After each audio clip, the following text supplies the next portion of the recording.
വയസ്സിൽ താഴെ പ്രായമുള്ള 3 പേരാണ് MDMA-യുമായി എക്സൈസിന്റെ പിടിയിലായത്. കൽപ്പറ്റ പുത്തൂർവയൽ സ്വദേശി സോബിൻ കുര്യാക്കോസ്, മുട്ടിൽ ചെലഞ്ഞിച്ചാൽ സ്വദേശി മുഹമ്മദ് അസനുൽ ഷാദുലി, കണിയാമ്പറ്റ സ്വദേശി മുഹമ്മദ് ആഷിഖ് എന്നിവരാണ് പിടിയിലായത്. 6.25 ഗ്രാം MDMA ആണ് ഇവരിൽ നിന്ന് പിടികൂടിയത്. കൽപ്പറ്റ നഗരത്തിൽ MDMA വിൽപ്പന നടക്കുന്നതായി എക്സൈസിന് രഹസ്യ വിവരം ലഭിച്ചിരുന്നു. ഇതിനെ തുടർന്നാണ് എക്സൈസ് സംഘം പഴയ ബസ് സ്റ്റാൻഡിന് സമീപമുള്ള ടൂറിസ്റ്റ് ഹോമിൽ റെയ്ഡ് നടത്തിയത്. ഇവരുടെ കൈവശത്ത് നിന്നും 6.25 ഗ്രാം MDMA പിടികൂടിയിട്ടുള്ളതാണ്.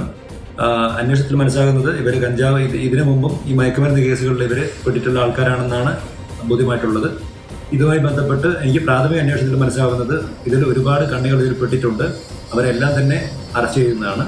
സോബിൻ കുര്യാക്കോസ്, മുഹമ്മദ് അസനുൽ ഷാദുലി എന്നിവർ മുൻപും സമാന കേസിൽ പിടിയിലായിട്ടുണ്ട്. ഈ കേസിന്റെ വിചാരണ നടപടികൾ കോടതിയിൽ നടക്കുകയാണ്.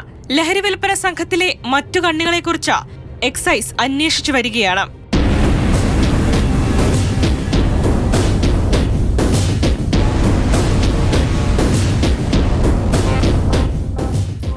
മാതൃഭൂമി ന്യൂസ്, വയനാട്.